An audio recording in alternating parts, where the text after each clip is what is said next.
જો ગાઈઝ મારા બધાનું ટિફિન જોઈ લો, કેટલું બધું ખાવાનું છે. ટિફિનમાં ચોકલેટ કોણ ખાય? અમે ખાઈએ ચોકલેટ. જો આજે ક્રિષ્ના શું લાવી ટિફિનમાં? Cheese corn.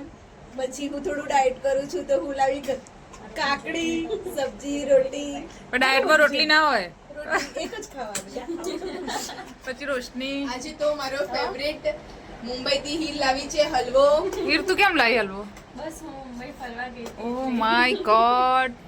ગાઈઝ બધા લેજો કોર્ન, ચીઝ કોર્ન. થોડા બતાવ. તું લાવી દેવું. ફૂલ્લા છે.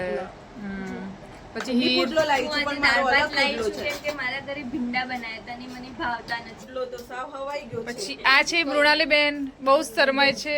શું બનાવ્યું મૃણાલીબેન? કેમ આજે બધું ટેસ્ટી નહીં લાવ્યા તમે? ઈચ્છા થઈ ગઈ હેલ્ધી ખાવાની. અને આ મારું ટિફિન જે મેં હજુ ખોલ્યું જ નથી. ખોલો. અને ચોકલેટ. હીર કેમ ચોકલેટ લાવી તું? આટલું બધું કેમ સ્વીટ સ્વીટ લાવી? હા, ક્યારે બર્થડે હતી તારી? દિવસ પહેલા મારો બર્થડે હતો 11 તારીખે એટલા માટે. ઓકે, ચલો થેન્ક યુ ચોકલેટ માટે. પછી હલવા માટે.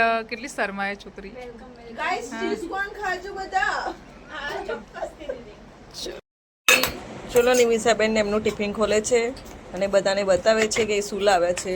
આ છે મગ. આજે બુધવારે એટલે મગ બનાવવા પડે ને. પછી રોટી, આજે આ પછી ભાત. ભાત અને ઓલા ડબ્બામાં શું છે? તો હોવું જ જોઈએ ને, ખાવાનું જ ના ભાવે. ઓહો હો નમકીન તો કંઈક ચાહીએ ચાહીએ. ગાઈસ ચલો નિમિષાબેન હવે જમી લેશે.